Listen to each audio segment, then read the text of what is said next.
Let's go! Are we good, Direct? Yes, we are good. Okay.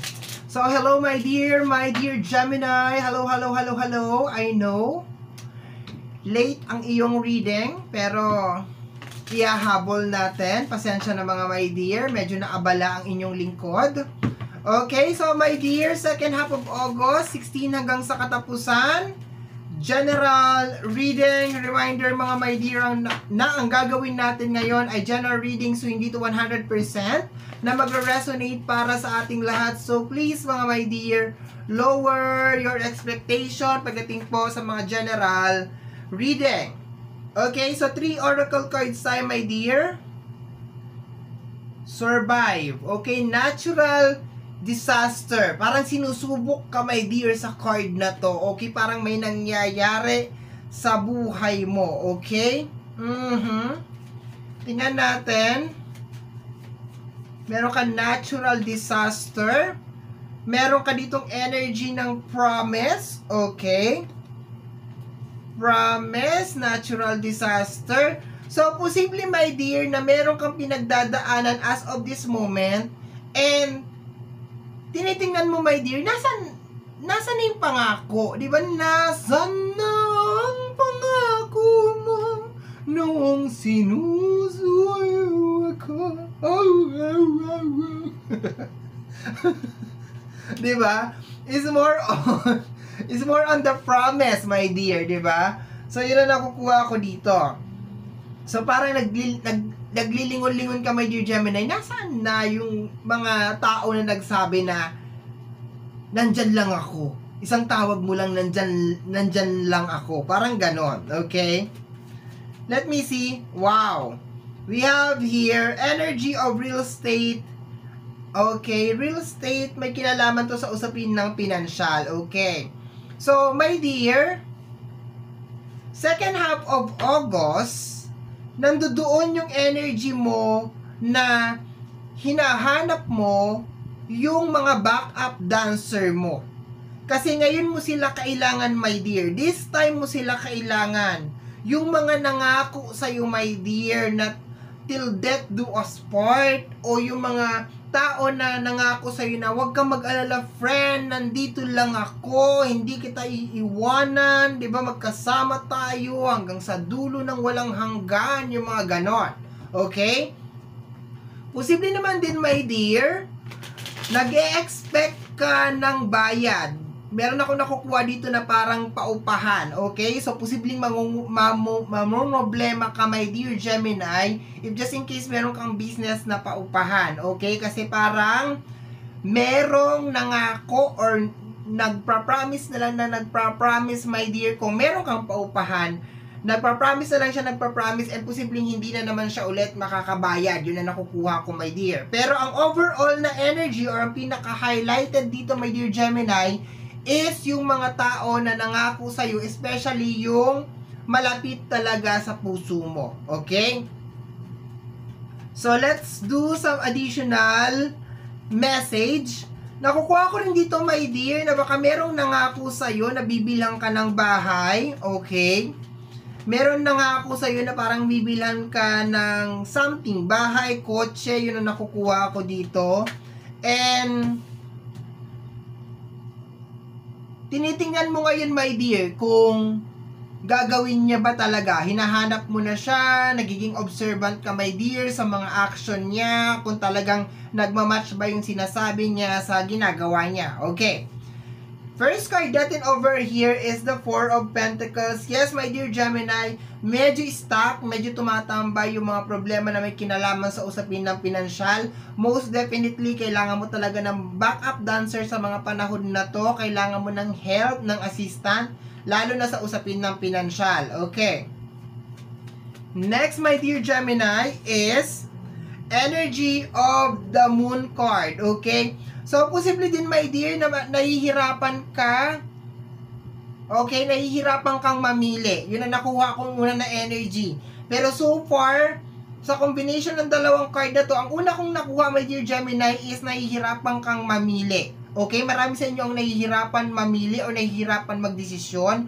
Pero sa combination ng dalawang card na to, nagdudulot sa iyo, my dear, ng matinding pagkapagod, matinding kalungkutan, itong problema sa usapin ng pinansyal. So, expected mo, my dear, bago matapos tong second half of August, talagang super drain talaga yung energy mo. You will be very busy talaga, my dear, at posible, my dear, na konting stress. Okay? Konting stress, my dear. Kasi, 'di ba, usaping pera 'yan na medyo stuck. Okay? Kailangan mo siyang ugain. Okay? So, let's go, my dear Gemini. Kasama ng ating Four of Pentacles and the Moon card is the Two of Pentacles. Diba? Kita mo, my dear, si Two of Pentacles, juggling with money. Makikita mo sa background, maalon. So, ibig sabihin, meron mga magugulo sa background. Habang busy ka, my dear, na ayusin ang usapin sa habang busy ka na ayusin ang problema sa usapin ng pinansyal, meron naman mga eksena sa likod na parang nagdi-distract sa'yo. Okay, baka meron mga magugulo, meron mga umiepal, meron mga emosyon, yun ang mga nakukuha ko dyan. Okay, but so far sa tatlong cards na to, sinasabi lang, my dear, na meron mga problema sa usapin ng pinansyal, my dear, na nandiyan pa rin talaga siya, stuck pa rin, halos hindi gumagalaw. Nagdudulot to, my dear, ng stress, pagkapagod at kalungkutan sa'yo. May energy, hindi ko lang alam kung nasaan area to, my dear, na parang hindi ka daw makapag-decide. Pero, posible, my dear, na konektado to dun sa mga tao na nangako sa'yo. Okay? Meron ako nakukuha na parang meron mga nangako sa'yo ng bahay, nangako sa'yo ng kung ano-ano man, my dear. Isa nakukuha ko, medyo separate na energy, may kinalaman sa bayad ng renta, posibleng hindi makakabayad ng renta, hindi ko lang sure kung ikaw ba to, o yung pinoproblema mo na may kinalaman sa usapin ng pinansyal ay may kinalaman sa renta, pero parang general kasi, posibleng ikaw yung may problema sa usapin ng pinansyal or somebody na may utang sa'yo na may kinalaman sa renta. Pwedeng pareha. So, it depends on the situation. Okay. Next, my dear, is the Seven of Sword. Okay. May isip mo rin, my dear, na parang gusto mo ng takasan to. Okay. Yun ang nakukuha ko dito, my dear. Marami sa inyo, my dear, ang parang gusto na ninyong sukuan kung ano man tong problema na to. Okay. Ito siguro, my dear, yung moment, my dear, talaga na parang mawawalan ka ng pag-asa, my dear. Kasi yung mga tao na parang inaasahan mo, especially yung mga nangako sa'yo, ay wala. Hindi mo sila mahagilap. So, solo flight ka na naman, my dear. Pero stay strong, my dear. Hindi lang ikaw nakakaranas ng ganito, my dear. Nakailang zodiac sign na akong ni-reading na parang hawig din, my dear, sa sitwasyon mo ngayon. Yung kanilang pinagdadaanan. Just stay strong. Paigtingin mo pa yung pananalig sa ating buong may kapal, my dear. If just in case naman, my dear, na merong mga nangako sa'yo at hindi nila tinupad yung mga pangako nila, consider it as a warning na huwag kang kumapit na sa mga susunod na mga promises nila kasi baka maulit lang din at hindi matupad yung mga susunod na mga pangako nila. Mas maganda na lang siguro, my dear, talaga na sariling sikap na lang talaga, sariling diskarte na lang talaga. Kaya din siguro lumala din itong problema na ito is because masyado ka ring umaasa na baka matutulungan ka nga talaga nung tao na yon kung sino man yon. Okay. Let's go tayo, my dear. Second row. Okay, we have here the energy of the Tower. Okay? So, my dear, posibleng may mga hiwalayan na mangyari, my dear. No, nakukuha ko dito na parang magagalit ka o naiinis ka, my dear. Posible din, my dear, na makapagbitaw ka naman sa sakit na salita. Kasi nga, di ba, kahit naman sino na pinangakuan or kahit sino naman, my dear, na parang nagdadaan, my dear, sa butas ng karayom, sabihin na lang natin, tapos naghihintay ka ng backup dancer, tapos wala yung mga backup dancer mo. So, 'di ba? Ang hirap nung gano'n na sitwasyon. But so far, my dear, nakikita mo na merong mga bagay na parang pinaghirapan mo, ang dahan-dahan na parang nawawala sa ayos, okay? Pero second half of August lang naman to, my dear, okay? And sabi nga dito, my dear, natural disaster. Okay? So, ibig sabihin, my dear, hindi lang ikaw ang nakakaranas ng ganito. So, wag nating gawing napaka-negatibo na ako lang ang bukod tangi. Maraming, my dear, ang nakakaranas ng ganito. Kanya-kanya lang tayo ng pagdala ng problema, my dear Gemini. Okay? And, ewan ko ba, pero paulit-ulit ko nakukuha, my dear, na matuto ka na wag masyadong kumapit sa pangako ng tao. Kasi, promise are meant to be broken. Yun lang masasabi ko.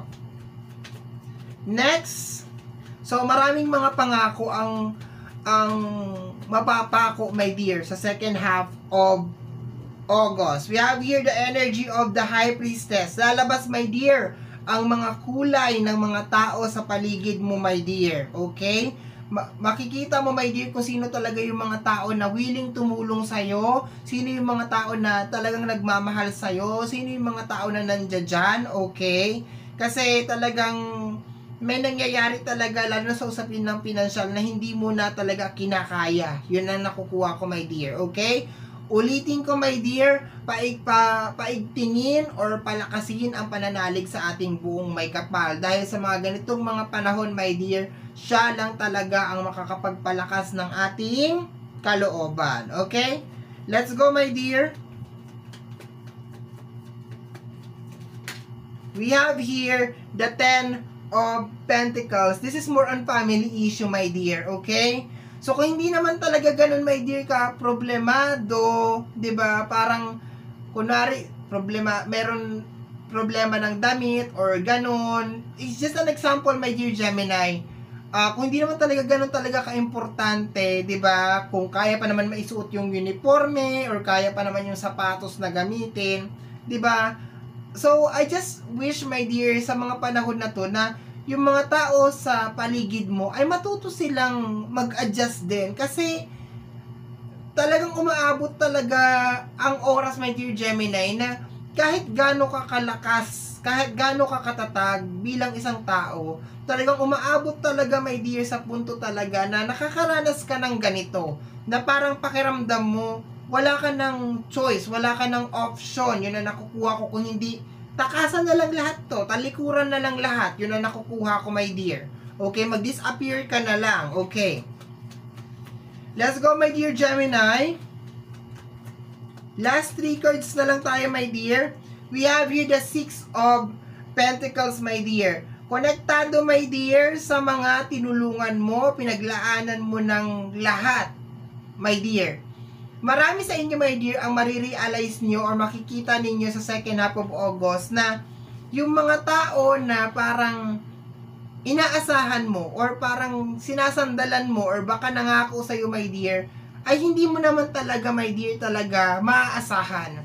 Parang sarili lang talaga nila, my dear, yung iniisip nila. Yun ang nakukuha ko dito, my dear. So, magmistulang leksyon sana sa'yo to, my dear, na unahin mo ang iyong sarili. Okay? Kumbaga parang magbibigay ka lang, yung sobra lang. Kasi pakiramdam ko parang you give too much love din, na parang nag-expect ka, my dear, na ibalik din sa'yo kung ano yung mga bagay na ginagawa mo. We have here the Justice card. See?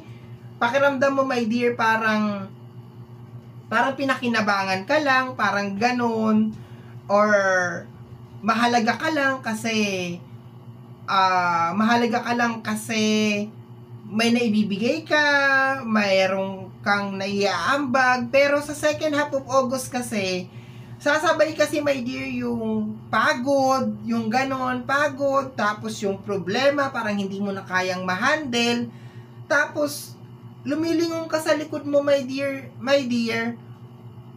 expected mo lang dyan sila. Pero wala talaga, my dear. So, parang nakakadismaya, my dear Gemini, na posible yung mga tao na nung sila ay gipit or nahihirapan, nandyan ka, ngayon na ikaw yung nangangailangan ng tulong, wala sila. Pero kung ano man tong mangyayari, my dear, sa second half of August, sana maging eye-opener sa'yo to, my dear. Sana matuto ka, sana mas maging wise ka, my dear.